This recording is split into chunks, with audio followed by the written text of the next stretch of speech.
Assalamualaikum warahmatullahi wabarakatuh. Saya Christopher Louis dari 12 IPS 3 nomor absen 8.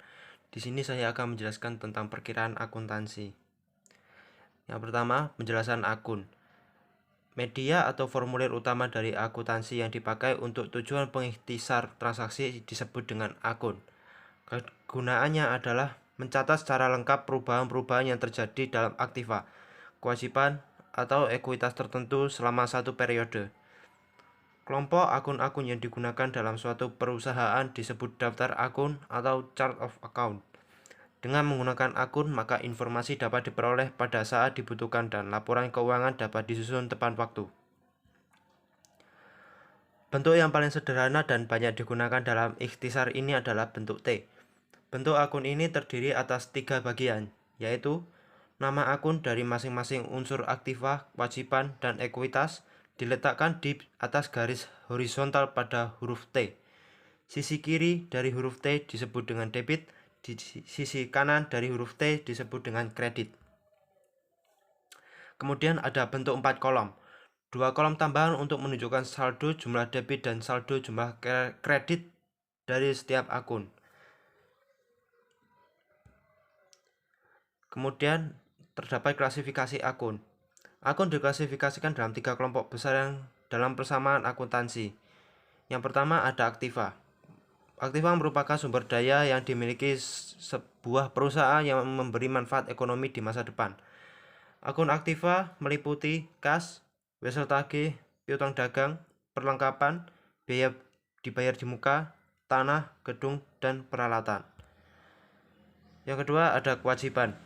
Kewajiban merupakan hutang perusahaan pada pihak ketiga yang penyelesaiannya biasanya dilakukan dengan menggunakan sumber daya perusahaan.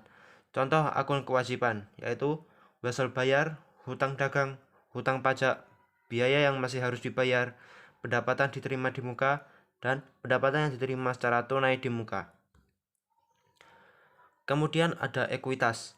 Ekuitas adalah hak pemilik atas aktiva perusahaan setelah dikurangi semua kewajiban yang ada. Dalam perusahaan perseorangan atau proprietorship atau persekutuan atau partnership, ekuitas terdiri atas 2 akun, yaitu akun modal pemilik dan prive pemilik.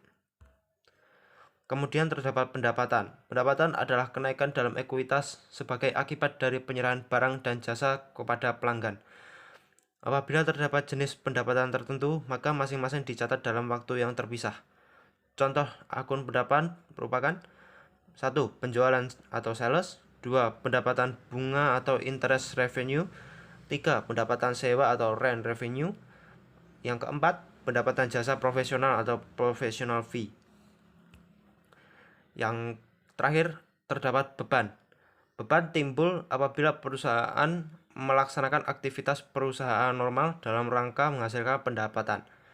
Contoh akun beban ada 4. Yang pertama ada beban gaji, ada beban sewa, ada beban perlengkapan, dan beban rupa-rupa. Akun-akun tersebut diletakkan di bagian debit dan kredit.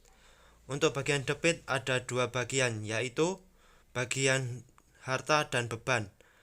Untuk di kredit ada hutang, ada modal, ada pendapatan. Jika harta bertambah atau kas bertambah, letaknya akan diletakkan di debit. Dan jika beban bertambah akan diletakkan di bagian debit. Sebaliknya, jika berkurang kas atau bebannya berkurang, maka kas atau beban akan berletak di kredit.